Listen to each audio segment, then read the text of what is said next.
Good evening, good evening. All right, tonight, this is demo 4, I suppose, on this painting that I'm working on. This is our two-color illustration. My two colors are sort of this tealish blue and an orange. Reds is what I'm working within. So, you guys, looking at the progress and how people are coming along with theirs, man, some of you guys are still in the sketch phase. Some of you guys have blocked the colors, but you're a little bit scared to get in there and get in with the lighting. And that's what this project is all about, is really making that lighting shine and working your way through it, just coming off of the tonal project as well. So I've got a couple things that I want to accomplish based on where I am seeing everybody at within tonight's demo. The first one is we are going to be painting some dinosaurs, and I've got two dead dinos over there on the right hand side that are just itching to get a color pass on them. I also tonight am going to go through and I'm going to paint our main fellow's face and probably get a rough pass on him, but I really want to do some detailed stuff on the face. The reason for this is I have seen so many student projects where we've got a big expansive landscape and then the character's back is to the camera. It's like, or to the viewer, it's like you guys are scared to do a character's face. Or when I see you get started on the character's faces, there's a lot of trepidation. There's a lot of not strong planar painting that's going on. You're not painting the planes in the character's face. You've kind of got an attachment to this like airbrush. Oh, get away from the airbrush, everybody. Stop using the airbrush when you're painting. It's not doing you any favors. You want to use that just a very little bit right at the very end for finishing, but otherwise the airbrush is not it. It's not where you want to be. Even when you're starting off within these paintings, it is much, much better to go in and start painting shapes, and then you can build up from that. I'm going to show you exactly what I mean by that on these first two dinosaurs, but let's go ahead and get this thing started, and I want to talk to you about what's going on with this dino over here. So as we start to get in close on this fella, you can see that he breaks down. This is no longer a good painting. We've got lots of little scribbles, lots of things that are not roughed in. It is just a very, very, very quick value study on this dinosaur. Now, watch what happens here, though. I want to break down my layers so you guys get an idea of how I'm doing this. The lighting comes second. The first pass is the shadow. So before that, I had like nothing on this dinosaur, right? I've got my line work. I'm just keeping some of that around. But once I had the shadow pass in there, that's really helping me get an idea of where that ambient occlusion is coming from. The ambient occlusion is the idea of the light not being able to penetrate into the crevices and into the dark corners on this piece. So this is my shadow pass. Still doesn't look like much. I mean, it looks like a dinosaur. I've got my reference image right here that I'm just quickly jumping over into and looking at, and then coming back and then painting my dinosaur. It's really when I go in and add the lighting that this thing starts to come to life and starts to breathe. And what I like so much about this example is this is a very organic shape. And it's not just flat, it's not just a blank wall. We've got wrinkles, we've got bulbous shapes, we've got all kinds of different forms that I'm going through and painting in here. And I'm also really thinking about, even with this first initial pass, where the heat spots are going to be on this character. So what is illuminated and what is getting the most lighting on this character, and how that lighting is starting to drift away. We've still got some ambient light that is moving down the dinosaur's face that's highlighting the structure of the creature. I've got a lot of bounce light that's coming off of here that's hitting the ground and then hitting the underside to be able to illuminate all of this down here. And these are the things that are making this really work and start to fit into the piece. If I look at my piece from really far away, even at this scale, we get the idea that that is totally a dinosaur. And this is just with two passes on this character, or this feature. I've got a lot more stuff that I can go in and I can do with this rendering of the dinosaur to really polish it off and get it looking outstanding. we've got two other dinos that I'm going to go through and demo on right now to be able to show you guys where you can go and just what you can do with these characters. So just to keep everything even, I haven't touched this thing really since last Wednesday. I've been working on another painting. I'll show you that one real quick. Oh, not that guy. That's my reference. Where is it? This one, the Night Blimp painting.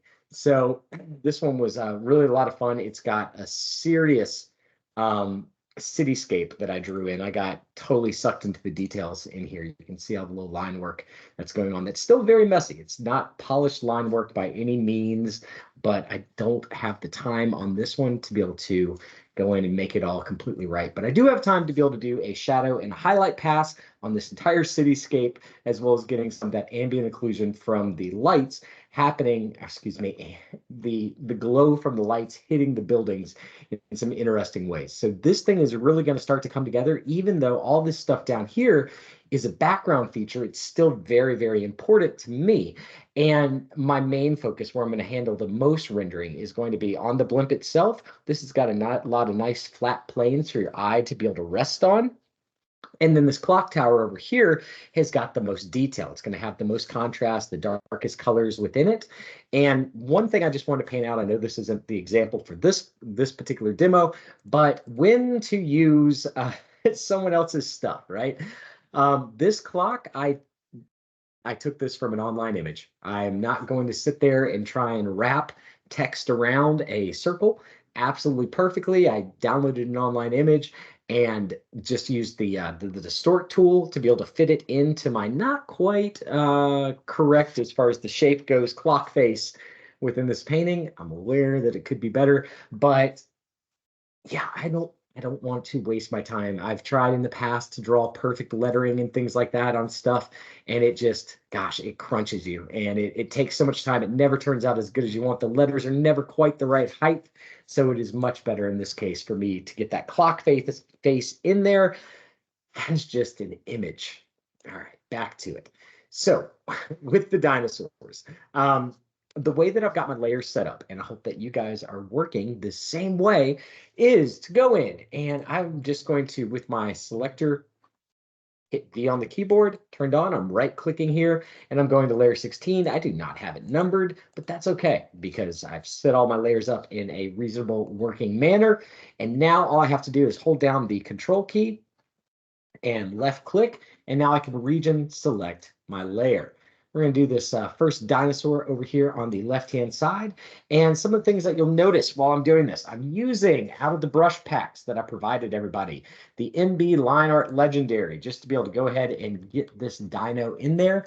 My opacity is set to 50%, should work well for starting off. I want to make sure that I turn my smoothing on to like 20%. Even though I'm rendering in here, we still want it to have a little bit of blend or a little bit of smoothing when I'm laying in my color shades. Right. So this dinosaur, I do have a reference image over here. There he goes. Now, this reference image, fortunately, has got very similar lighting to what we're seeing within my illustration. The heat part, the hottest part, the brightest part on this rendering is right here on the character's back. It's a little bit odd that that is so reflective, but we've got some nice rim lighting going around the top of the head, some nice brightness going on in the tail. We can see these bright streaks going around the character's legs to really show off the form. I like this little highlight on the arm as well. And so those are all things for me to be able to keep in mind as I get into the highlight pass. But for now, the first thing I want to go through and do on this guy is the mouth. And I'm pretty sure that I'm working, yep, all my shadow layers within the same pass for this background element. So I'm just going to go ahead and click on the same layer that I had for my shadows previously. And I started this guy, but then I stopped myself. I was like, no, I need to stop and be able to show the students just what the heck this is all about. So the first thing that I'm starting with here, I could probably turn this up a little bit higher for my first pass, go to 82%, is what are the darkest regions on this character, the spots that really are not getting any light that's hitting them. Well, I know that as the character starts to connect with the ground, that we're going to have some trouble getting the lighting moving over there. Let me go back to my reference. And you can see on this reference, we've got sort of an interesting jawline. There's not too much of a platform that's going on there. It's pretty smooth. And so I'm going to try and recreate that. Let me turn my opacity back down so we can do some softer shading going on in this character's neck. Now, again, I want that sort of bulbous shape that's starting to come out. Around the arms on dinosaurs, you can do little wrinkles. That's always a good idea. Makes it look nice. Just get a little bit of coloration going along the sides. And then as that tail is starting to connect to the ground as well, I can go in, I can shade that. We can imagine maybe there's a ridge on the tail, so we're going to do a harder line right there. And now we've got the inside of the character's mouth that I'm going to do next. Again, I'm just going through and kind of creating these where the shadows are really going to meet. So let's say it sort of pools over in this area of the character. And so now let's go in and start doing the character's mouth. I have done myself a disservice. I have not drawn any teeth into this character. It's going to be a pain trying to go through and render these guys out. But it's a dinosaur. We got to make him look terrifying. Otherwise, he looks like a plant eater. We don't want that. All right, here we go. We've got some teeth in there. Turn this guy back up all the way up to 100% now. And I wish there was some kind of quick trick for doing characters' teeth. It's about as slow as carving a pumpkin. Have you ever done the teeth on carving a pumpkin? This past year, I had a really cool Halloween event where I went out to a deserted island out on this place called Lake Lanier and did a pumpkin carving. I paddleboarded out there, camped out on it, watched a horror movie that's about Lake Lanier. It's absolutely horrible. And then but I really went for it on the pumpkin carving this year and did my best to make one of those pumpkins that is kind of transparent. So you don't cut it all the way out. Turning this back down to 34%. And so when you light it up on the inside, it kind of glows. So what I'm doing now is just going through and I want to start establishing some more of the musculature on the character. So I'm just adding some little flakes here and there. Where are the ridges? The rough spots on this guy? Maybe he's got a flat plane that isn't catching quite as much light here. A little bit of shadow going on in there. And let's go ahead and say that those nails are dark as well. All right, so that, a little bit of a plane right here. We're just softening, moving out of there.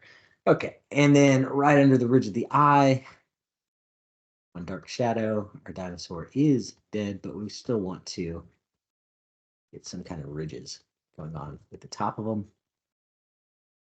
Say that that's opened up, and then let's give them some type of jawline right here. That's why I'm making this just a little bit deeper and a little bit darker. Okay. And just some roughing. So that is my very quick, very rough shadow pass on this dinosaur. I'm going to end up, man, I could probably leave the sketch on these guys turned on, but I do want to be able to turn it off later on. See, it's not really, when we turn it off on this guy over here, my T-Rex, that sketch isn't really doing me too many favors anymore. Maybe just a little bit darker underneath the lips, which is looking nice, and a little bit under the eyes. But now I can go in and just before I get out of this dinosaur, I have set up some really dark spots on him over here on the left-hand side. And I want to do the same thing with this dinosaur on that same layer. So what is the absolute darkest points within this creature? I'm rendering out. A little bit right there. Around the teeth and the back of the mouth. That looks pretty nice. Get that skin pulling just to be able to give it a little bit more detail and a little tiny dot right around the eye. So you can see how tight I'm really being with all this stuff. So this is like an extreme dark that I'm adding in here. So the character, I don't want to overdo it with this pass. just a little bit here and there. And this is going to help to establish those wrinkles and those lines that I'm looking for within the character just a little bit better for where the light absolutely cannot get to. It helps me just separate out some of my tones and some of the sections on this character just a little bit further, just so I can really get those fingers separated, just to remind our viewer that there's wrinkles going on right around here. It's all looking pretty good. So just a little bit of line work, not too much. All right, so that makes a big difference, that small little pass. With that, so that's, I've got my original line work turned off, and now I'm in a pretty good spot to be able to go in and start adding those same highlights. So my highlight layer is right here, and I can do the same thing with my highlights on this creature. So I've got my reference image. We know that, yeah, there's a lot of highlight that's happening right here. You can see all those nice scales that they've created as I continue to develop this character further. That is going to help out a lot. But this is all about when we get to go through and really start establishing how the light is working on this creature. So right now my opacity is up to 100% on my brush. That's cool with me. Let's just start making some choices. Now, another thing you'll notice about this is I am working really far back on this creature. I am not going in there and zooming in super, super close.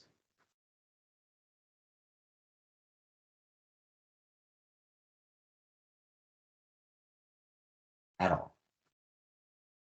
And the reason for this is that I want to work loose and I want to be able to see the entire creature. So many times when I see starting students beginning, man, I'll come around and you look at their how they're working, and they've got this thing zoomed in for something like the dinosaur here, um, all the way down to the pixel. They are super, super tight in on this character right from the beginning.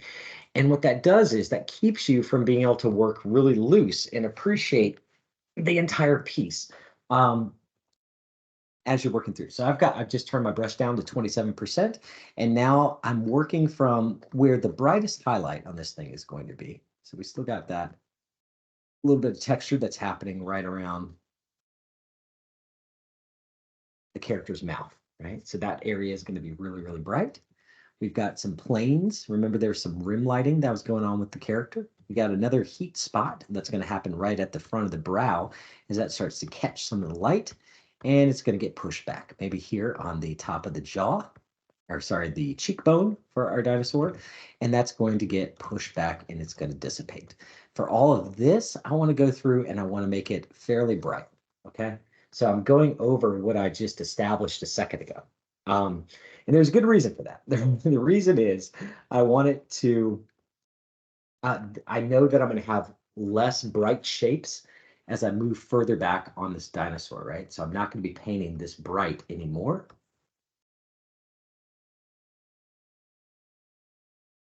There we go. Maybe some more little highlight right there. We can do some rim light, side of him. Got a good color going on with the jaw. Let's go ahead and let some light hit right around here just to show that it's sticking out a little bit more and really brighten up all that stuff. All right, so that's a pretty good looking dinosaur's face. We haven't done anything on his tongue yet. Let's go ahead and give that tongue some brightness. I know that I'm only working in like 2 colors right now, but as I go back and I start to push these highlights further and refine it, I can introduce all these other colors like the blues, and well, I'm not using blue because we got a 2-color illustration, but I can use teal on these and add some stripes and some skin tones and some other little details as I start to refine it down. So if you were ever one of those kids that absolutely love dinosaurs, this is the demo for you tonight, my friend. All right, here we go. So I'm still thinking about where the light is hitting on this thing, right? So we've got some ambient light that's going to come in here, but I don't need to highlight everything out on the character. I'm thinking about where are the sort of nubbies, the round parts on the character. So we got this shoulder muscle here. We got this section, which I want to highlight. A little bit of the arm that's going to catch some of the light. Maybe a little bit of this, but not too much. Okay, that's going to be like barely there. We got the tail. We want to go really light here at the back. And as we get closer to the front, more ambient light. And again, we're going to just sort of fade it away. And I can do some cool things when I do a second pass on this. Again, sort of trying to highlight that ridge on the character. So we got the back of the character's neck. which is catching a little bit more of the light. Do some ridges on the spine just to be able to give it a little bit more interest. And then this little section in here, again, I'm working at 27% on my brush. Not going to be too bright. Probably got a little bit less right there. But that's looking pretty good. Maybe a couple little more spotty highlights right within this area. And that is almost it. So I'm going to go even lower now. I'm at 11% on this brush because I want to just highlight this entire back. All right. And let's get some overlay going on the character's neck. A little dark spot for his eyes, but even that, with all that lighting there, isn't going to be too dark. I'm leaving the foot, the back feet, and stuff like that. I guess I could add a little bit of highlight to it, but I don't want to add too much. It doesn't need to be too bright. Just to be able to get it separated out. And let's off-click that first layer and zoom out and have a look at this dinosaur. So when we zoom out, it's okay. It doesn't quite have the same depth as the T-Rex does, but we've definitely got some form that's starting to show up within it. We've got the idea that there's a recessed piece under here that the light isn't quite catching in. It's working pretty good. I think at this point, what I need to do next, I've got my dark layer. I'm going to go back down one layer.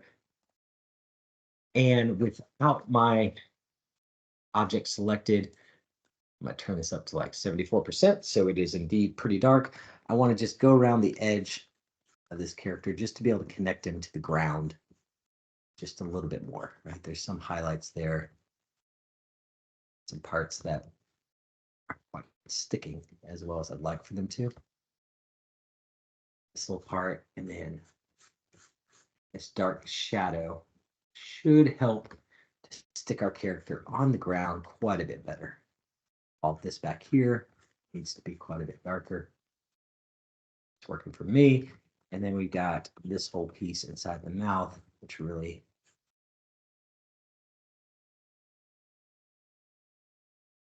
needs to be more. Same thing with the tail back here.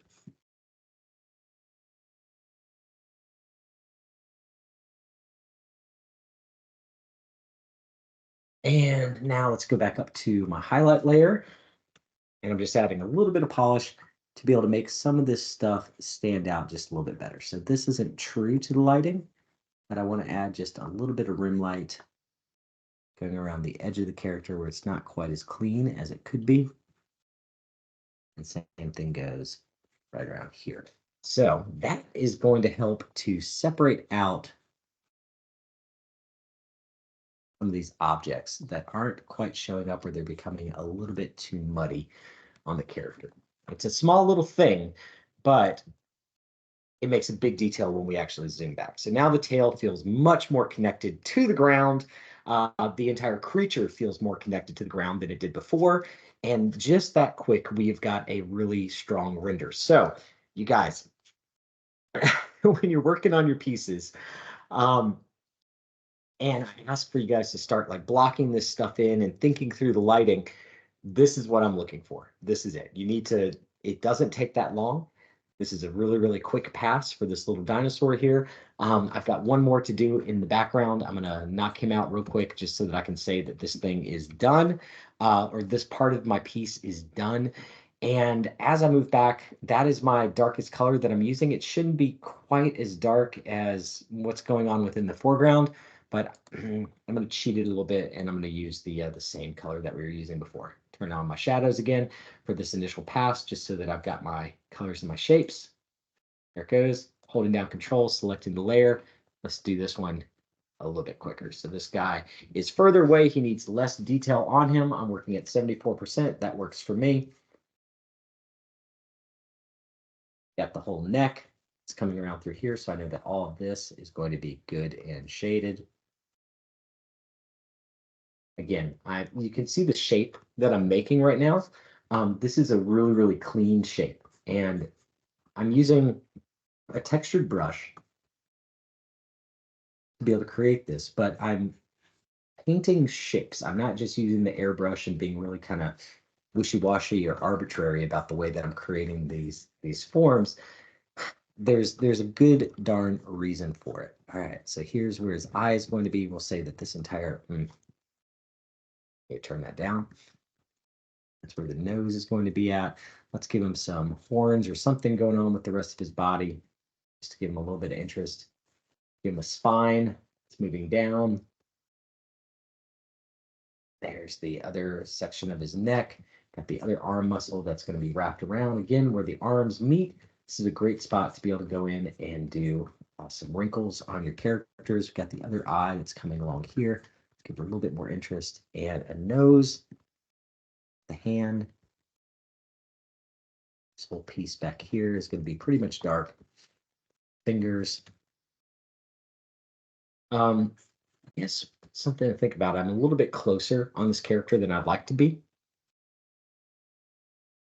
But that's sort of my first pass on the super darks. Now I'm going to turn my brush down to like 29%, and let's do a second pass on this character for where the lights are going to hit.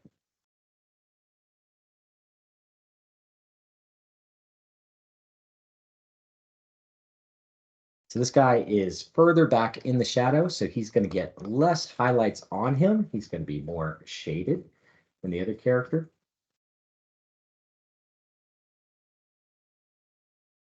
Again, trying to establish those planes within the character's head. We've got the spines that are going on. We're going to get that just a little bit of shading, a little bit of interest.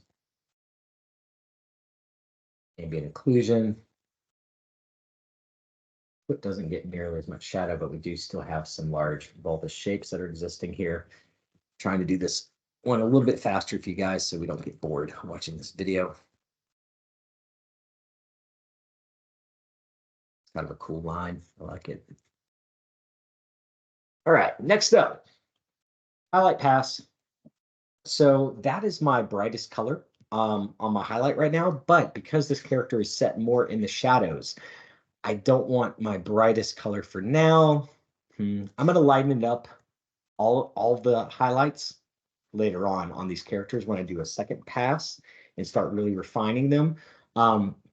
So this is going to become much, much brighter, and there's going to be some white flakes and stuff in here. So I think for now, if I'm careful, I can get away with using that same highlight color. All right. So I'm on 29%. I'm on my highlight layer. That works well for me. Just starting this thing off. Notice I'm not really using my blend tool. I'm not using my fuzzy brush. I'm trying to focus on painting those darn shapes. So let's establish, yeah, maybe right here is going to be the tip of the character's nose. Got some highlight that's going to hit on its nails because we want to make them look fierce. Maybe a little bit of lighting coming back through here. A little bit of light hitting each one of those ridges, so we get the idea that he's sort of a fierce predator. The light going on here. This is my big round sort of nub on this character.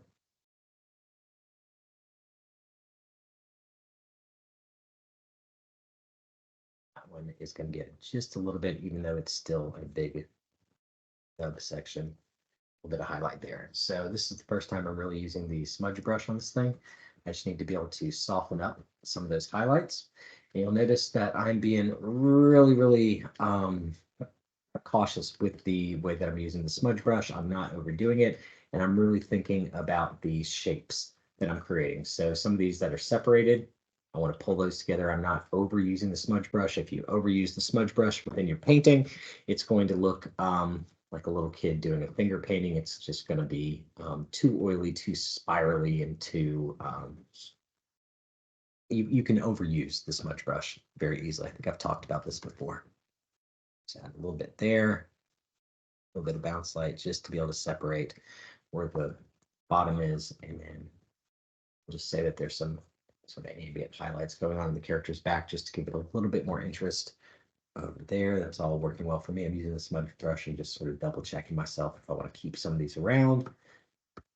Drop those down just a little bit more. And let's zoom back and check it out. So when I look at this thing, in my entire piece. It's working pretty well. The shadow is not connecting the dinosaur to the ground right now. So once I do that, I think that is going to help out quite a bit. So there's a good dark color. Let's go back to my shadow layer. And let's get that dinosaur connected to the ground just a little bit better. 29%, turn it back up to 72. That's a good dark color right there for the dinosaur. Definitely want to shade all this stuff in and put them up against the post.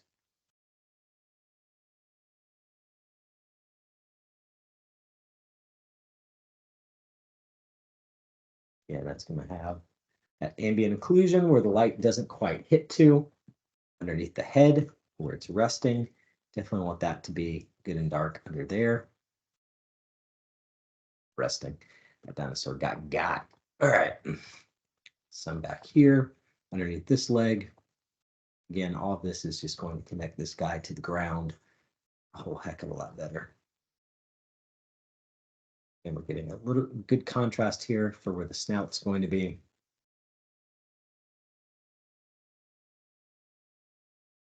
Just letting some of this stuff blend into the background just a little bit more. And we do have the neck. It's going back through here. All right, so that's working pretty well for me. Let's zoom back out on him. And wow, you can see how much better that looks once we actually get the character connected to the ground with those shadows. I think there's probably some more stuff that I can do softening that line between the character and the background. As I move into my final polish for this, I'm going to continue thinking through it. I don't think I really need to add like pools of dino blood onto the ground. The those dinosaurs look extinct within the rendering. So that is a really quick pass on just sort of a two-color shadow and highlight and thinking through forms. I'm going to stop the video here. The next video, I want to get in and we're going to start working on this main character so that we can start painting faces, hopefully, the right way. And I can give you guys some tips on how to be able to think about the planes within a character's face. For digital illustration and storytelling and digital painting, I think that this is going to be super helpful within this next one. So thank you for tuning in and checking this thing out. And we'll get back to it in just a minute.